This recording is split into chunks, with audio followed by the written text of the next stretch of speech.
Ito kaya ang dahilan kung bakit unti-unting nawawala ang mga kasulid natin? Ito ho, mga kababayan, alisin ko lang 'to. Mga bossing. Ito ho kaya dahil sila ho ay talaga ng nagkakagulo-gulo do'n? 'Di ba? Magulo na ho sila, hindi na ho alam kung sino ang susundin ng mga kasulid natin, eh. Meron yung mga kasulid sasabi, iboboto ko si Amy kasi sinabi ni Inday Sara Duterte. Iboboto ko si Amy kasi inendorso ng number 1 senator ng Pilipinas. Walang iba kundi si Robin Padilla. Huwag niyo pong masabi-sabi sa mga sa mga ibang lahi na ay number 1 senator namin si Robin Padilla. Baka isipin nila kumbaga yun ang pinakamatalinong senador natin. Kawawa naman ho yung ibang mga nasa ilalim. Isipin yan, yan ang number 1 senator nyo, si Robin Padilla.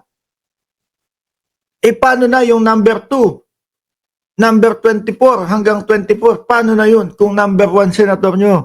Explain nyo na lang ho, number 1 senator kasi pinakamadaming boto na nakuha. At yung karamihan ng botong nakuha niya, nagsisisi na. Di ba? Okay, isang sulit muna. Sulit! Okay, sabi dito, nung isang kasulid nila, hindi ko bobotohan iyang si Amy. Bakit ganun yung salita ni Panelo? Nagkamali ba yung type nito o ganyan talaga sila magsalita? Hindi ko bobotohan iyang si Amy. Or baka hindi ko iboboto iyang si Amy. No? Minsan, dating Pangulong Duterte din, tsaka si Inday Sara Duterte, parang medyo may pagkaano din yung pananagalog nila Hindi ko bobotohan iyang si Amy. Tinimbang ko na sila Hindi lamang kulang, kundi mukhang wala.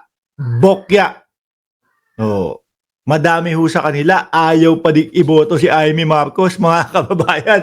Kahit na po, kung ano-ano na pong pagpapasikat ang ginawa ni Manang Amy doon sa kanyang hearing, wala pa din po.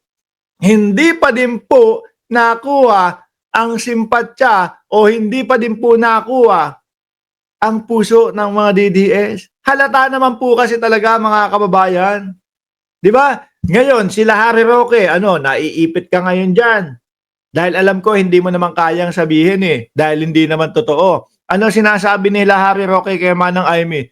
Sige, ngayon, total inendorso ka na ni Inday Sara Duterte. Sabihin mo nga, bangag yung kapatid mo. Hindi niya kakayaning sabihin yun, mga kababayan, dahil wala naman siyang sapat na ebidensya. At kapag yun ang sinabi niya, malamang ho, zero na talaga si Manang Amy. Sa mga kakamping ko, ayaw niya yung mga kapatid natin, mga kakamping dyan, ayaw ho nila, mga kababayan, nung mga nagsasalita ka ng ganyan, pero wala kang ipapakitang ebidensya sa kanya. Di ba? Sabi ni Michael Biray, Pulse Asia ba ang binili ni Bongo ng 100 million? Hindi ho natin alam, pero naririnig ho natin yan. Hindi kaya number 1 yung pangalan ni Bongo? Doon sa Pulse Asia, nasa taas. Iyan ho ay tanong ni Michael Biray. Napansin ko lang kasi sa Pulse Asia, number 1 si Bongo. Kung totoo, man yung sinasabi o tinatanong ninyo, kung ako bumili, ilalagay ko na sa number 1 yung pangalan ko, sasagadin ko na. Di ba? Ngayon, gulo-gulo ho ito, mga kababayan. Yung iba din ho sa kanila, sabi? Ayaw namin kay Manang Amy. Hilito na ho yung mga DDS. Hindi na ho alam kung saan pupunta, mga kababayan, mga boss chief, amo, sir. Iisipin nila, wala na tong mga to. Si Inday Sara Duterte, tingnan mo, itinaas ang kamay ni Amy Marcos. Ano pa pinaglalaban natin dito? Ganyan yung sinasabi ng iba Hindi nyo ba na mga DDS, hindi nyo napagtanto na yung pag-endorso ni Inday Sara Duterte kay Manang Amy para bumagsak lalo ang kandidatura ni Manang Amy? Pagganti yan No, tapos yung iba sa inyo, ang daling mauto. Pagganti yan. Kasi alam panigurado ni VP Sara na kapag ka inendorso niya si Manang Amy, majority ng Pilipino lalong aayawan to. Ilan na lang ba ang DDS o yung mga kasulid? Uunti na lang. Diba? At majority po, mga kababayan, majority lumalaban doon sa PDP o doon sa mga kasulid. Pag nakita, grabe naman, si Manang Amy naman, no? Itinaas na at lahat-lahat ni Pangulong Bongbong Marcos ang kanyang kamay doon sa alyansa. Tapos eto, gumawi pa doon sa bagsak ang boto. Ayaw namin niya kay Amy. Tingnan nyo nga ho, mga kababayan, mga boss, chief, amo, sir, madam, ma'am. Bili na po kayo. 30 kilo lang po ito. Tingnan nyo nga ho, yung mga 12-0 dati, wala na. Hindi na ho ganun. No? Kung meron man po, mangilan-ngilan na lang. Yung mga 12-0 dati, ang sinasabi nila, 11-1 na ako, Mark. Ipapalit ko si Heidi Mendoza kay Amy Marcos.